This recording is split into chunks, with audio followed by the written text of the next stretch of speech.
Et bonjour, on se retrouve aujourd'hui pour un sujet qui me tient à cœur et dont j'avais envie de vous parler depuis très longtemps, qui sont les TCA. En fait, c'est ce que j'ai vécu moi. Ce que je vais vous partager là, c'est mon expérience que j'avais pas vraiment envie de vivre, mais ça s'est passé. Et j'avais envie de vous montrer que c'était possible de s'en sortir et que ça prend du temps, énormément de temps, je vais pas vous mentir. Mais ça finit par, je dirais pas passer parce que je pense qu'on a toujours des restes. Moi actuellement, j'ai toujours quelques restes et c'est toujours un peu... c'est pas dans un coin de ma tête comme avant, mais parfois c'est toujours là. Mais je vous expliquerai ça au fur et à mesure de la vidéo. Mais je trouve important d'en parler parce que j'ai fait un épisode dessus dans mon podcast qui est La Lanterne Naturo, où je vous parlais des TCA et il y a plusieurs personnes qui m'ont écrit suite à ça et qui me disaient mais comment on s'en sort, comment t'as fait, comment... Et donc du coup j'avais envie d'en faire carrément une vidéo YouTube qui j'espère ne sera pas trop longue et qui sera agréable à regarder parce qu'en fait il y a tellement de choses à dire que j'ai peur de partir dans tous les sens. Mais je me suis fait un tout petit papier qui s'envole pour avoir un peu une trame et ne pas m'égarer parce que c'était vraiment une période très très compliquée pour moi, pour mon entourage aussi. Et il y aurait tellement de choses à dire, tellement de choses que comment je me suis sentie, etc. Mais déjà, en fait, qu'est-ce que les TCA ? Et bien les TCA, c'est des troubles du comportement alimentaire.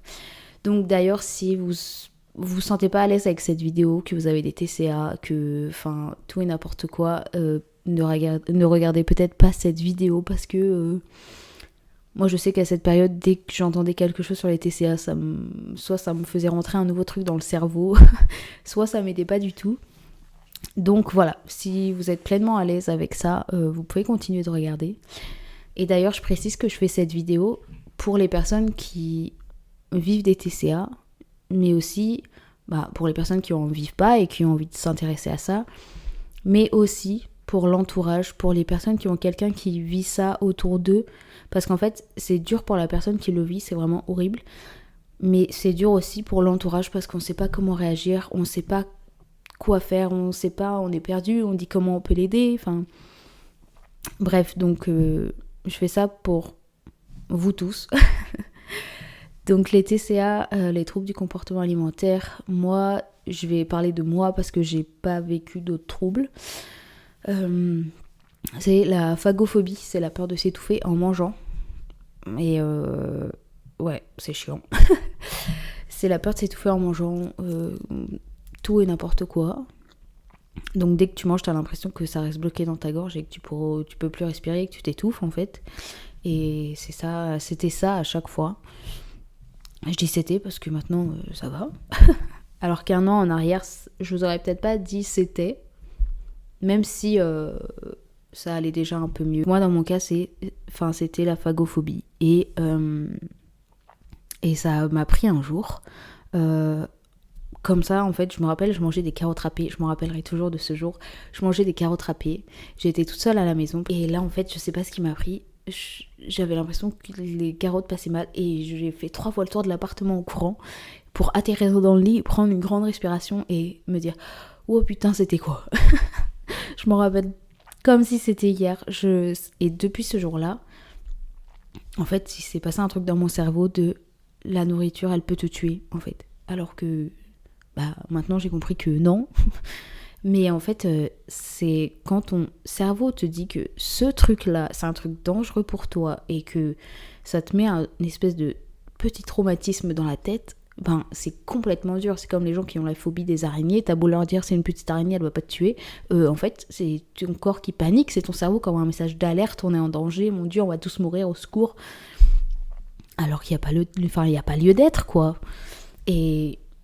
à ce moment-là, à cette période, je sais que j'étais mal dans ma peau, je me sentais très mal, je me suis mise à faire du sport à outrance, j'étais complètement devenue tarée du sport, je faisais du sport tout le temps, n'importe quand, même quand j'avais des amis qui étaient à la maison, je pouvais pas m'empêcher de faire ma séance de sport, il fallait à tout prix que je la fasse parce que, mon Dieu, mon corps, j'allais devenir grosse.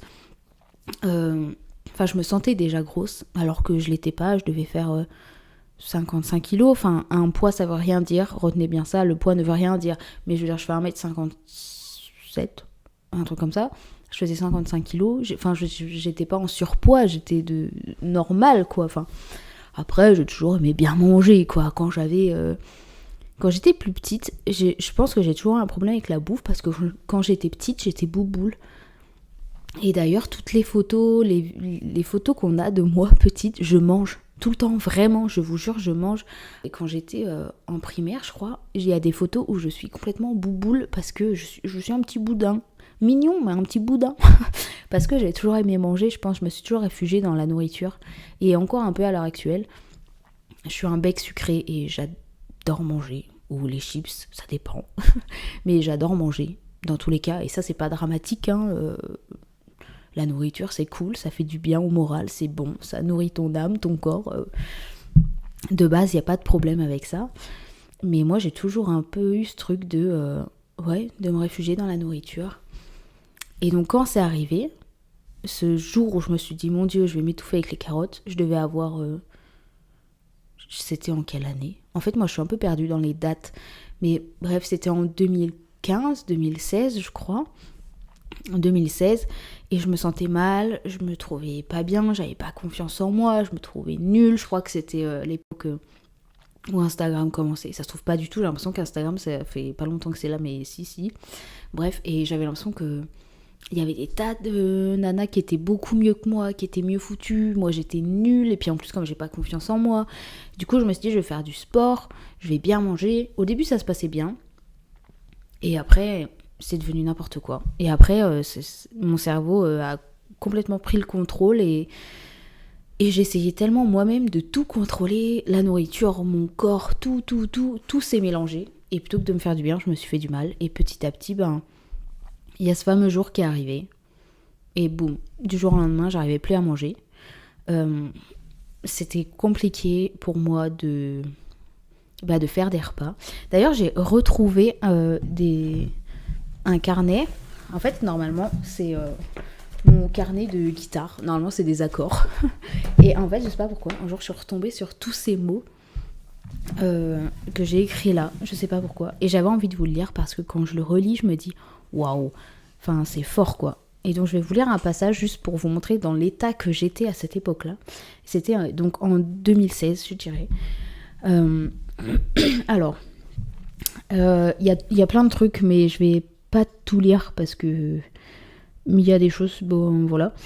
Alors, à l'heure actuelle, je me prive de manger. Je suis un peu comme tétanisée à l'idée que quelque chose puisse se bloquer dans ma gorge, empêche l'air de passer, que je ne puisse plus rien faire, comme si c'était la fin. Là. Et que j'allais voir ma vie défiler devant moi et mourir, là, sur le canapé ou sur la chaise, peu importe où, j'ai peur. Peur d'aller dans un endroit inconnu, seule, sans les gens que j'aime à mes côtés. Et puis si jamais on était une âme errante, je marcherais à leur côté en hurlant qu'ils me manquent et que je suis là et je les vois, mais ce n'est pas réciproque. 3 petits points. Alors c'est ça, chaque fois que je mange maintenant, j'ai la gorge qui commence à me gêner, comme si elle était gonflée, mais ce n'est qu'une impression. Je suis à peine réveillée que je pense déjà qu'à midi et même ce soir il va falloir manger, se forcer à manger. Avec son regard posé sur moi, donc là je parle de mon ancien conjoint, un regard désespéré. Désespéré car peut-être que je manque de courage, de force mentale. J'abandonne toujours trop vite, beaucoup trop vite, mais la peur me tord le ventre. La peur de la mort gâche toute ma vie. Depuis maintenant 2 ans. Ah ouais, 2 ans. 2 ans, j'avais pas lu. 2 ans. Oh, c'est fou. Parce qu'en fait, ça, je l'ai écrit, mais je sais même pas quand. Et 2 ans, vous vous rendez compte ? 2 ans où je vivais déjà ça. C'est une cata. J'avais pas lu la suite. En fait, j'avais lu que cette première page. J'avais lu, mais il y a un moment. Et en fait, c'est fou, quoi. Vraiment, j'étais là et j'avais peur de mourir à chaque fois que je mangeais quelque chose, quoi. À chaque fois que ça passait dans ma gorge, j'étais là en mode... Je vais calancher, là, comme ça, bam. Et en fait, c'est là où je viendrai après sur le... Pourquoi je parle de... je vais être une âme errante, seule, à les voir et ils me voient pas. Et en fait, c'est là où j'ai commencé à travailler, à me dire aussi... pourquoi j'ai peur de la mort ? Là, on enchaîne le... comment je m'en suis sortie. C'est que... j'ai conscience que déjà, quand j'avais 12... Même pas 10 ans, 12 ans, je pleurais parce que... je m'imaginais seule dans mon cercueil, morte, et que je m'ennuierais, j'étais là en mode... je pleurais, je pourrais pleurer pendant 1 heure ou 2 heures parce que j'avais peur de la mort. Mais en fait, je pense que quand j'analyse le truc, c'est pas la mort, c'est la solitude. Parce qu'en fait, je m'imaginais morte, mais dans mon cercueil, comme ça, morte. Et je m'ennuyais et je voyais le temps défiler. Et en fait, c'est là où... Comment je m'en suis sortie ? En fait, c'est énormément d'introspection. Je me suis vraiment posé les bonnes questions à me dire... bon, ok, la phagophobie, c'est quoi ? La peur de s'étouffer en mangeant, qu'est-ce que ça amène ? La mort. Et j'ai toujours été quelqu'un qui est très anxieuse, très angoissée. J'ai fait des crises d'angoisse depuis que... Ma première crise d'angoisse, je devais avoir 13 ans, 14 ans. Et en fait, j'ai toujours fait des crises d'angoisse. J'ai toujours eu peur de la mort, j'ai toujours eu peur de mourir, qu'il se passe un truc. Au lycée, j'étais hypocondriaque. En fait, je suis vraiment la nana... anxieuse, stressée de la vie. Maintenant, ça va beaucoup mieux, encore heureux. C'est pour ça que je peux en parler et que je prends du recul et que j'ai envie d'en parler. C'est qu'on peut se sortir tout ça, mais ça se fera pas du jour au lendemain, vraiment. Si vous vivez ça, promis, je vous le promets, que ça va passer, que ça ira mieux. Enfin, c'est pas que ça va passer, c'est que ça ira mieux, parce que ça va passer, ça veut dire que ça peut revenir pareil. Mais ça ira mieux, et en tout cas, ça va aller. Mais ça va prendre du temps. Hein. Ça, je vous cache pas que ça va prendre du temps. Et il faut vraiment introspecter. Moi, c'est ça, c'est quand on me dit comment t'as fait, comment tu t'en es sorti. Le seul gros truc que j'ai fait, c'est introspecter. C'est pourquoi j'ai peur de la mort. La mort pour moi, c'est la solitude. Pourquoi j'ai peur de la solitude, de me sentir seule, etc. Et en fait, j'ai travaillé aussi beaucoup sur ma spiritualité aussi, ma foi. J'ai beaucoup travaillé sur la mort je sais pas si je rentre dans les détails, mais... en fait, pour moi, il y a quelque chose après la mort, et je me suis dit, tu seras jamais seule, même si le jour où t'es mort, tu retrouveras ta famille, des gens que t'as perdus, et ça se trouve, il y a tout un monde complètement différent derrière. En fait, j'ai toujours plus ou moins su qu'il y avait quelque chose après la mort, et ça m'a toujours justement un peu fait flipper en mode, waouh, mais il y a quoi ? Et ça veut dire que si je suis vivante, je peux voir les gens que j'aime, Bref, je vais pas m'étaler là-dessus, mais en gros, j'ai fait un énorme travail de lâche prise, de toute façon, dès que tu nais, tu sais que tu vas mourir. Tout le monde a peur de la mort, beaucoup de gens ont peur de la mort, je dirais pas tout le monde, mais énormément de gens, c'est leur peur première. Et donc moi, j'ai réalisé que c'était pas la mort en elle-même, c'était le après, ce que ça signifiait, la solitude, pour moi, c'est ça. Et j'ai énormément travaillé là-dessus. Et en fait, maintenant, par exemple... il y a des fois, quand je suis très fatiguée, ça peut revenir.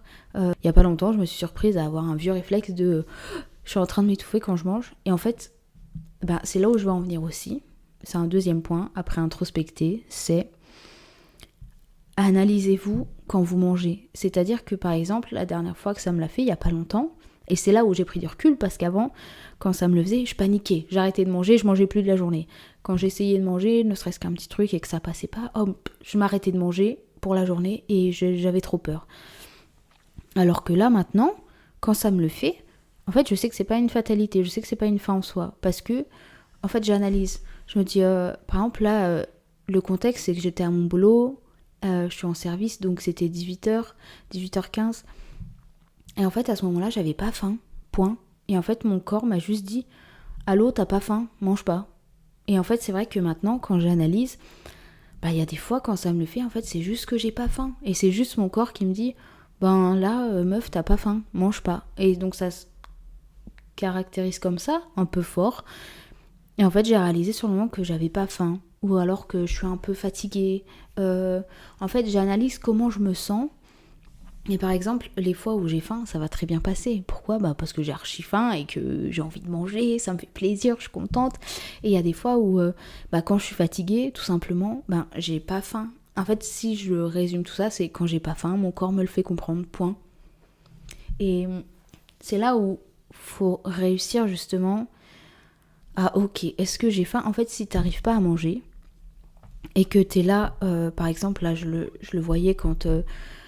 c'était l'heure de manger, quand il y avait des amis ou quand on était deux, enfin bref, il y avait l'heure de manger et moi j'étais en mode mais là j'ai pas faim, ça m'angoisse. Déjà ça t'angoisse, donc ça te coupe la faim littéralement parce que ton corps il se met en mode survie et du coup t'as pas faim, c'est pas le moment de manger, tu vois, là on va mourir, c'est pas le moment de manger. Enfin, c'est ce qu'ils croyaient. Hein. Et en fait, il faut vraiment écouter ton corps, écouter ta faim. Est-ce que là, t'as faim ? Non. Bah alors, le tente pas. Et si dès que t'as faim, tu vas vers des aliments que t'as envie. En fait, te prends pas la tête à te dire, par exemple, il faut que je mange des trucs sains. Je sais pas, en fait, si le problème, c'est ton rapport à ton corps et que tu te dis, oh, il faut absolument que je mange des trucs sains, j'ai pas le droit au gâteau, ou je sais pas quoi. Mange ce que t'as envie et ce qui te fait plaisir. Le plus important, c'est que tu réapprennes à te dire que tout va bien. Tu vois, si là, je parle vraiment de la phagophobie, parce que le reste, je sais pas comment vous le vivez, je sais pas, l'anorexie, la boulimie, enfin voilà, je sais pas comment vous vivez ça. J'avais juste envie de mettre l'accent sur écoutez-vous. Quand vous mangez, comment vous vous sentez ? Ou avant de manger, est-ce que t'as vraiment faim ? Est-ce que ça va te faire plaisir de manger ?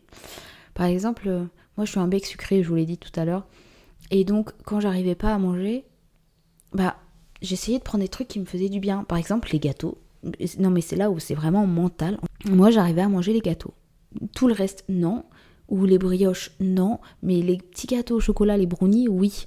À certains moments, je dis pas parce que il y a des fois, il n'y a rien qui passait. Même ma salive me créait des crises d'angoisse parce que j'avais peur de mourir en m'étouffant avec ma salive. C'était une catastrophe. Enfin, il y a tellement eu de... Enfin, mon cerveau, en fait, a fait un effet boule de neige et tout ce qui était dans ma bouche, ma gorge, pouvait me créer... me faire mourir. Alors que pas du tout. Et en fait, je mangeais des gâteaux comme ça. Et c'est ce que j'ai envie de vous dire, c'est que déjà, vous avez conscience, vous acceptez, il faut l'accepter, de toute façon, vous n'avez pas le choix d'accepter que ce que vous vivez là, c'est là, point barre. Plus vous allez lutter, plus vous allez vous forcer à manger, plus vous allez vouloir aller à contre-courant. Je mange aujourd'hui, moi je suis désolée, mais ça n'a pas marché. Hein. Et on m'a fait des réflexions des fois en mode mets-toi un coup de pied au cul, mange. Et j'en parlerai après de ça, de l'entourage, des mots qu'on vous dit, etc. Mais écoutez-vous, point barre. Écoutez pas les gens autour, écoutez-vous. Si tu as envie de manger un gâteau et que tu sens que ça va passer, mange-le. On s'en fout de l'heure qu'il est. Mais juste réapprends à manger. Réapprends que ce que tu manges, ça va faire du bien à ton corps, ça va te faire plaisir. Et voilà, point. Et en fait, je sais pas quel âge ont les gens, j'y pensais quand je voulais faire cette vidéo la dernière fois, que par exemple les gens qui sont jeunes, qui ont peut-être 14, 15 ans, même peut-être avant, les parents vont pas forcément comprendre et du coup ils vont, c'est l'heure des repas et du coup t'es obligé de manger à cette heure-là et si tu manges pas, en fait ça devient un peu ce truc catastrophe. Et moi c'est un truc, je sais pas pourquoi, mais de manger à une vraie table, c'était impossible. Sur le canapé, oui, mais une vraie table, non. Et il y a des tocs comme ça que j'avais où vraiment tu me mets une table avec plein de gens autour, j'arrive pas du tout à manger. Alors que tu mets sur un canapé avec plein de gens dans le canapé, j'y arriverai. Et pourquoi ? Tout simplement parce que je pense que le canapé, c'est un lieu où je suis pas face à plein de gens. Et vous voyez ce que je veux dire ? En fait, dans le canapé, t'es en mode chill, tu peux regarder la télé, t'es pas obligé de parler avec les gens, t'es pas obligé d'avoir des grosses interactions, on est tous les uns en face des autres. Et ça me... Je sais pas, ça me bloquait. Et j'y arrivais pas. Donc en fait, si par exemple ça vous fait ça et que vous arrivez à manger dans le canapé, allez dans le canapé, c'est pas grave. Maintenant je mange à table, ça va, j'ai encore des petits restes des fois. Mais maintenant ça va quoi. S'il y a un endroit qui fait que vous arrivez à manger, mangez. Si vous avez envie de manger à cet endroit un gâteau, faites-le. Enfin en fait, faut vraiment y aller petit à petit. Et vous pouvez vous faire accompagner. Un psy, franchement, faites-vous accompagner par un psy aussi. Moi j'ai vu des psys, mais on n'a jamais vraiment parlé de ça. Enfin, si, un peu, mais vraiment pas beaucoup. Donc je pense que c'est pas ça qui m'a aidée. Peut-être qu'ils ont ouvert d'autres portes en parallèle qui ont fait que j'ai réussi à introspecter, je pense. Mais en tout cas, moi je m'en suis un peu... je dirais pas sortie sans, mais j'ai fait beaucoup le travail moi-même sans avoir besoin d'un psy. Mais je conseillerais vraiment d'aller voir quelqu'un, si vous pouvez. Il y a même des psys gratuits dans des centres... je sais plus où j'allais moi, mais il y avait des psys gratuits, donc en fait c'est accessible. Si vous n'avez pas d'argent, vous pouvez quand même accéder à des psys. Je vous mettrai en description quand je retrouverai où est-ce que moi j'allais, les centres où c'est gratuit. Essayez de réfléchir à tout ça. Écrivez si vous voulez. Moi par exemple, j'écrivais beaucoup. J'écris beaucoup. Et comment je me sens, je me dis ça va aller. Des fois j'écrivais juste ça va aller, ça va aller, ça va aller. Juste en continu comme ça va aller, ça va aller. Et ça me faisait du bien. Ou comment vous vous sentez. Par exemple, ça c'est un truc que j'ai lu dans... je crois que je l'ai lu dans Adieu chère angoisse. Je crois que c'est ça le... Enfin oui c'est ça le livre, mais je crois que c'est là-dedans que je l'ai lu. C'est que, par exemple, quand on fait une crise d'angoisse, je parle de ça parce que ça, c'est aussi le truc qui m'a suivi pendant très très longtemps. C'est quand tu fais une crise d'angoisse, tu crois que tu vas mourir. Et en fait, il faut l'écrire. Tu écris où j'étais, comment ça s'est passé, qu'est-ce qui s'est passé. Et en fait, le truc, c'est que à chaque fois que tu vas écrire, à chaque fois que tu fais une crise d'angoisse, tu vas remarquer qu'il se passe toujours les mêmes choses, que tu te sens dans le même état, que tu as toujours l'impression que tu vas mourir et il se passe rien. Et en fait, la phagophobie, la peur, quand t'as peur d'étouffer, il se passe rien. Et en fait, dis-toi, alors ça va peut-être être un peu brut de décoffrage, mais les choses que je me suis dit, et qu'une amie m'a dit, et qui m'a fait vraiment du bien, c'est qu'elle m'a dit, si tu parles, c'est que tu t'étouffes pas. Parce qu'en fait, moi, quand je mangeais, et que j'avais l'impression que j'étouffais, je prenais toujours la personne à côté de moi, et je disais, je m'étouffe pas là, hein, je m'étouffe pas. Et un jour, une amie m'a dit, si tu parles, c'est que tu t'étouffes pas. Voilà, déjà. Et en fait, de ce principe-là, si tu tousses, tu t'étouffes pas.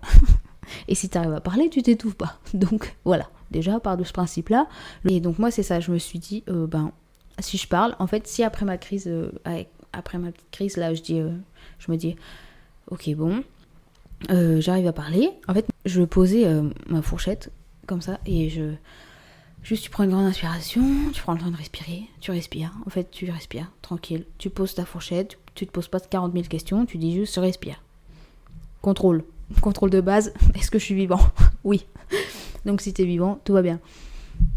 Et en fait, c'est ça le truc, c'est genre, bon, en fait, il faut énormément analyser, c'est énormément d'analyse, quoi. Et c'est juste, ok, ça arrive, bon, je pose la fourchette, je respire un coup, tout va bien, hop, je peux repartir. Et en fait, l'important, c'est de repartir tout doucement.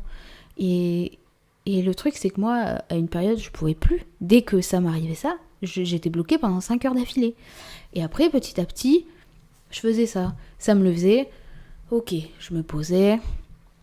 Et vu que j'avais vraiment faim, il fallait que je mange. Et en fait, c'est là aussi où j'ai envie de vous partager ça, c'est que vous avez plus de chances de mourir en ne mangeant pas qu'en mangeant. Enfin, je veux dire, en fait, si vous ne mangez pas, votre corps... Il va faner et vous allez pas avoir assez d'énergie, vous allez pas avoir assez de force. Et c'était ça aussi, c'est que je mangeais pas, donc j'avais pas d'énergie, donc j'étais fatiguée, donc ça me créait de l'anxiété, donc plus ça me faisait ça, moins je mangeais. Et en fait, c'est un cercle vicieux. En fait, plus t'es fatigué, moins t'as la force de manger, moins t'as la force de aller au-delà de cette peur, d'aller au-delà de tout ça. Et c'est un foutu cercle vicieux en fait. Et à ce rythme-là, tu t'en sors jamais. Et vraiment, il faut y aller mollo. Et il faut te dire que tu y vas tout doucement, tranquillement, tu réadaptes, tu manges, tu regardes comment tu te sens, tu y vas mollo. Tu fais avec les aliments qui te font du bien, à qui tu peux faire confiance. Moi, les carottes, je les ai bannies, même la salade, parce qu'un jour, j'avais lu qu'une nana avait failli s'étouffer avec un bout de salade. Donc du coup, je me suis dit, la salade que j'adore la salade. Banni aussi, j'ai tout ça, j'ai viré. Il y a plein de choses que j'ai virées parce que j'avais trop peur. À ce moment-là, j'étais végétarienne, donc la viande que je trouvais peinée à mâcher, je m'en fichais parce que j'en mangeais pas.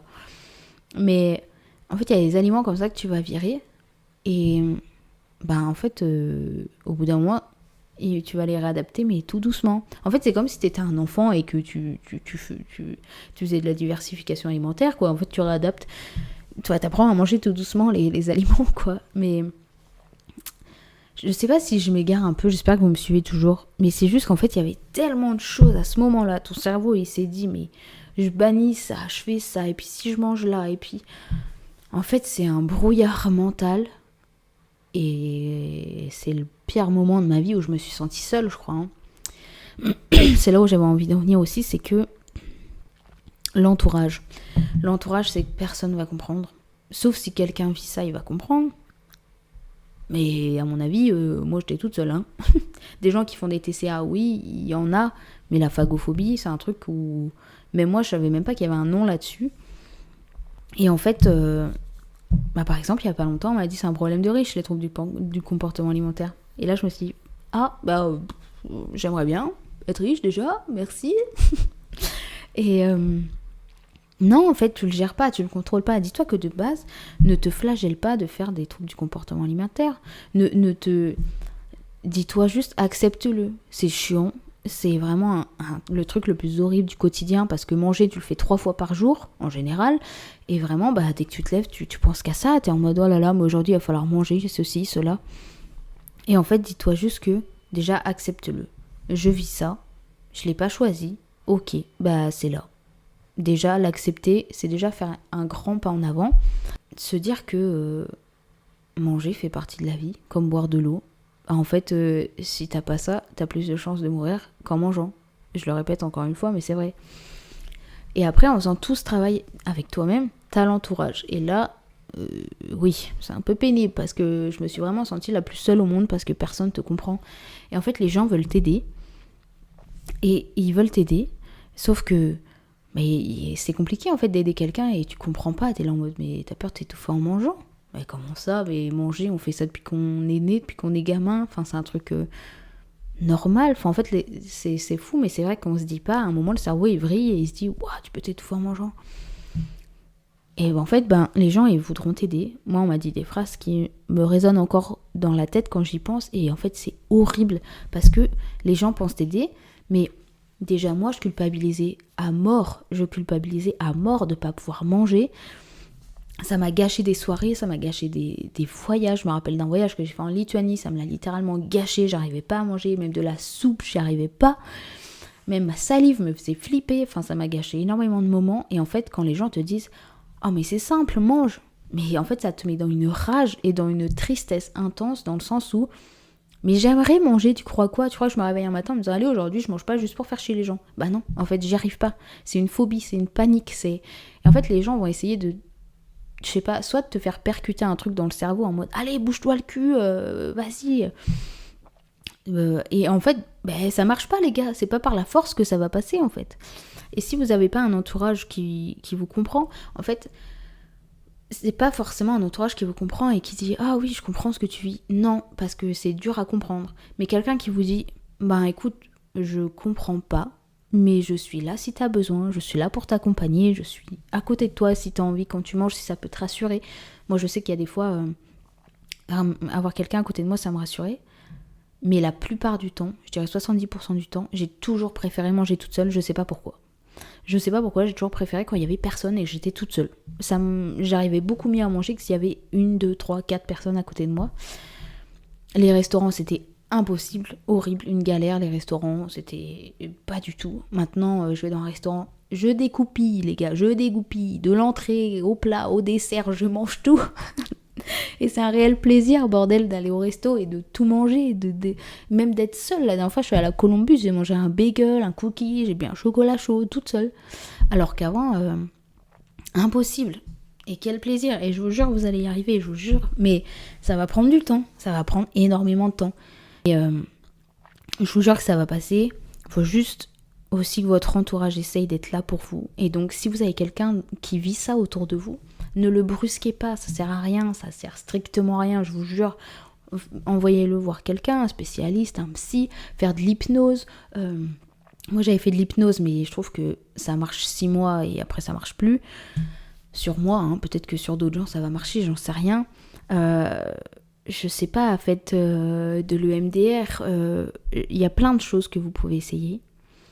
Mais le plus important, je reviendrai toujours à ce point-là qui a vraiment marché pour moi, c'est introspecter. Pourquoi ? En fait, pourquoi ? Qu'est-ce que vous, à ce moment-là, qu'est-ce qui vous... Hop, notez-le à ce moment-là, comment je me sens ? Quelles sont mes premières pensées ? Genre, est-ce que c'est je vais mourir ? Est-ce que c'est les carottes c'est pas bon ? J'en sais rien. Qu'est-ce qui vous vient en tête ? Écrivez-le et analysez ensuite quand vous êtes dans un moment calme. Vraiment, allez chercher, creuser. Essayez d'accompagner les gens du mieux que vous pouvez, vous comprendrez pas ce qu'ils vivent, oui. Mais voilà, ils ont juste besoin d'un soutien et de sentir que vous êtes là pour eux. Pas que vous leur disiez « Ah oui, je comprends ». Ils veulent juste un soutien, une épaule, ou juste lui dire « Comment tu te sens ? Ça va ? Est-ce que ça va aller aujourd'hui pour manger? Est-ce que t'as besoin que je sois là? Est-ce que t'as besoin qu'on mange quelque chose qui te fasse plaisir? Est-ce que t'as besoin que... Je sais pas, genre... est-ce que t'as besoin que je te fasse, je sais pas, quelque chose qui te fait plaisir? Enfin... essayez de les accompagner comme vous pouvez, quoi. C'est pas facile, mais je pense que c'est la meilleure manière d'aider les gens de manière générale. C'est pas les brusquer, c'est de... Voilà, dire je suis là. Sache que je suis là et que je vais t'aider du mieux que je peux. Et en tout cas, si vous avez envie d'en parler, je suis là. Si vous avez envie d'en parler dans les commentaires, s'il y a d'autres personnes qui vivent ça, je trouve que c'est important de le partager, parce qu'en fait, même moi, maintenant, avec du recul, je me dis, ah, mais il y a des gens qui vivent ça aussi. Il y a des gens qui ont vécu ça. Et en fait, maintenant que je m'en suis sortie, c'est vrai, où on en est maintenant d'ailleurs, et je vous l'ai dit, ça va beaucoup mieux. Vraiment, ça va beaucoup mieux. Et quand je parle d'entourage aussi, j'ai réalisé qu'en fait, il y a un an, ça me le faisait encore. Et depuis que j'ai rencontré mon amoureux, ça va vraiment beaucoup mieux. Aussi peut-être parce que on a les bonnes personnes à nos côtés qui font que on voit la vie aussi différemment, que ça nous redonne confiance en la vie peut-être, vu que c'est la peur de la mort, de la solitude, peut-être que c'est ça aussi qui m'a reboosté, parce qu'en fait, il y a un an encore, j'arrivais pas à aller au resto. Je galérais à aller au resto. Et en fait, juste un petit truc, c'est que quand je suis allée au resto avec ma maman, quand je lui ai fait rencontrer mon amoureux, j'ai tout mangé au resto, absolument tout. Et elle m'a dit, oh mais c'est incroyable, tu manges tout alors qu'il y a encore 3 mois, c'était pas possible. Et c'était pas possible, j'y arrivais un peu mieux, mais c'était un peu dur. Et je pense qu'en fait, des fois, il y a juste des personnes qui vont arriver dans vos vies et qui vont faire que vous allez reprendre confiance, que vous allez aimer aller au resto du coup avec cette personne, parce que vous allez passer des chouettes moments. Et du coup, voilà, en plus du travail que vous faites vous, il y aura les bonnes personnes autour de vous pour vous accompagner et vous aider à reprendre confiance et voilà, et vous faire plaisir. Donc bref, voilà, je pense que c'est un peu le mot de la fin. J'espère que ça n'a pas été brouillon. En fait, j'aurais eu tellement de choses à dire, tellement de moments où c'était traumatisant. Il y a pas longtemps aussi, je me suis rappelé que je mangeais de la blédine. Vous savez, le truc pour bébé, là, le truc pour enfants, là, la poudre pour les nourrir. En fait, je me suis rappelé que je mangeais ça parce que, bref, il y a des gens qui en parlaient. J'étais là, waouh, mais oui, c'est vrai, je mangeais de la blédine pendant un temps, tellement j'arrivais pas à manger, tellement j'avais plus de force et qu'il fallait que je mange quand même. Et je mangeais de la blédine, le truc pour gamin, alors que j'avais 18 ans, 19 ans, je crois. Et en fait, tu te dis, waouh, mais c'est fou. Et en fait, là, maintenant, à l'heure actuelle, quand je vois le chemin parcouru, quand je vois que je peux manger n'importe où, même toute seule. En fait, c'est pas le fait de manger toute seule, je m'en fiche de faire des trucs toute seule, j'ai toujours fait des trucs toute seule. Mais de manger, c'est surtout de manger dans un resto, et je me dis bravo à moi-même. Bravo à moi-même. Donc j'avais envie de vous redonner espoir et de vous dire que peut-être que là vous vivez les pires moments de vos vies, peut-être que là vous vivez des choses horribles avec la nourriture, mais je vous jure que vous allez vous en sortir vraiment. Moi j'y croyais plus, je me suis dit mais plus jamais de ma vie je vais passer des bons moments à manger, alors que j'adore la bouffe, depuis que je suis gamine j'adore la bouffe, et voilà. En tout cas, je suis là. Si vous avez besoin d'en parler, mettez dans les commentaires. Peut-être qu'il y aura d'autres personnes, peut-être que vous allez rencontrer d'autres personnes qui le vivent. Et c'est aussi pour ça que je partage. C'est que si on peut faire rencontrer des gens qui le vivent et en parler. Parce qu'en fait, je pense que c'est ça, moi, ce qui m'a réellement manqué. Ah, et je pense à un autre point. Donc, en fait, je suis désolée, mais ça va durer encore un petit peu. C'est que, en fait... d'en parler, juste de lâcher, mais c'est comme tout. Moi, je suis quelqu'un qui a juste besoin de lâcher les choses, qui a juste besoin de parler, et en fait, ça me libère, ça me soulage. Et juste de pouvoir en parler, et que t'as personne en face qui te dise « Oh, mais mange, bouge-toi, nanani, nanana », ou c'est je sais pas quoi. Juste avoir quelqu'un qui t'écoute, ça fait un bien fou. En fait, donc, un autre truc aussi, c'est parlez-en, dites-le. Dites-le vraiment. Vous dites « je fais de la phagophobie, j'ai la peur de m'étouffer en mangeant, donc je suis désolée ». Moi, je trouvais toujours l'excuse de par exemple, quand on m'invitait à manger, je disais ah non, j'ai pas faim, j'ai déjà bien mangé à 4 heures. Pas du tout, j'ai rien mangé à 4 heures, j'y arrivais pas. Mais en fait, tu te bloques tellement, tu dis ah oui, non, j'ai... Dis-le en fait, dis-le. Tu dis, je suis désolée, en ce moment j'ai des problèmes, j'arrive pas à manger, j'ai peur de m'étouffer en mangeant, je fais des troubles du comportement alimentaire et Voilà, tu le dis. Je sais qu'on se sent hyper mal de le dire, parce qu'on se sent déjà bête et on a envie de se mettre 6 pieds sous terre quand on vit ça parce qu'on se sent nul, etc. Mais dis-le. Et en fait, moi, après, j'allais manger chez les copains et j'arrivais pas à manger. Et je disais, je suis désolée, ça passe pas. Et ils me disaient, tu veux autre chose, tu veux un truc, tu veux de la purée, tu veux un chocolat, tu veux un truc qui passe, tu vois, tu dis non, je veux rien. Et en fait, je culpabilisais. Ça me faisait chier, vraiment, ça me faisait chier. Ça me donnait envie de pleurer à chaque fois parce que t'as l'impression de gâcher un moment. Mais tu vas le dire, et après, hop, je me posais, et juste je mangeais pas. Et en fait, je parlais, je rigolais, et en fait, je passais à autre chose. C'est pas grave. Si je mange pas, c'est pas grave. Et après, je rentrerai chez moi, et je mangerai si j'en ai envie. Et en fait, c'est ça, c'est... Dites-le plutôt que de passer un moment, parce qu'en fait, je sais qu'on reste là-dessus, et qu'on est là, et qu'on a envie de pleurer, et qu'on se sent mal, et qu'on profite pas du moment. Et en fait, tu le dis... oui, ça fait chier parce qu'en plus t'as faim. Moi, il y a des fois, j'avais faim. J'avais vraiment faim et j'arrivais pas à manger. Et je me disais, bon, c'est pas grave, au pire, fais-moi un chocolat chaud, fais-moi un petit truc qui passe, où je suis sûre que ça passe. Et voilà. Et en fait, juste en parler et le dire, et l'expliquer, et en fait, les gens, ils vont pas forcément comprendre, mais ils vont aussi peut-être essayer de parler avec vous, ça va peut-être vous libérer, ça va peut-être vous faire du bien. Et en fait, de l'emmener, tu sais que maintenant, quand ils vont t'inviter à manger, ils le savent en fait, qu'à tout moment, tu peux leur dire je suis désolée. Et tu vois, moi, à chaque fois, le truc que je dis, c'est « Ah non, mais t'emmerdes pas pour moi ». À chaque fois, je disais ça en mode « T'emmerdes pas pour moi, j'ai pas très faim, j'ai un petit estomac ». Et en fait, c'est juste que j'arrive pas à manger, mais j'ose pas tout le dire. Et en fait, une fois que tu l'as dit, tu vas chez les gens en mode « T'es beaucoup plus serein ». Et tu peux passer du bon temps avec les personnes que t'aimes sans être paniqué à l'idée qu'il fasse manger, qu'il faut manger. On est que peu importe la réaction des gens en face, c'est pas que c'est pas grave, c'est que ce que vous vivez, vous avez pas choisi de le vivre, en fait. Donc, vous en parlez, si les gens en face se moquent de vous, vous rabaissent ou tout et n'importe quoi, et vous leur faites voilà, on est d'accord. Ce que vous vivez, vous l'avez pas choisi. Et franchement, à vivre, c'est vraiment hyper dur, donc je vous comprends. Et bref, voilà, mais vous allez y arriver. Parlez-en, introspectez, essayez d'avoir le meilleur entourage possible et sachez surtout que vous allez vous en sortir. Vraiment, je vous le promets. Promis. Et je fais pas des paroles en l'air, promis. C'est vrai. Bref, voilà. Donc, je vous envoie plein d'amour et de courage si vous vivez ça en ce moment. Que ce soit la phagophobie ou autre chose, anorexie, boulimie ou d'autres que je ne sais pas.